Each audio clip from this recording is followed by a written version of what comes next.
சப்த கன்னியர்களில் ஒருவர்தான் வராஹி அம்மன்.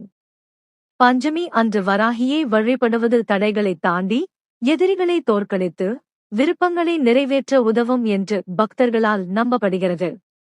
பஞ்சமி நாளில் அருகில் உள்ள வராஹி அம்மன் கோயிலுக்குச் சென்று விராலி மஞ்சள் சமர்ப்பித்து ஒரு தேங்காயில் விளக்கேற்றி வழிபாடு செய்தால் எதிரிகளிடமிருந்து பாதுகாப்பை அளிப்பதாகவும் தைரியத்தையும் தன்னம்பிக்கையையும் ஊட்டுவதாகவும் தினசரி போராட்டங்கள், எதிர்ப்புகள் மற்றும் சிரமங்களை சமாளிக்க உதவும் ஒரு சக்தி வாய்ந்த தெய்வமாக நம்பப்படுகிறது.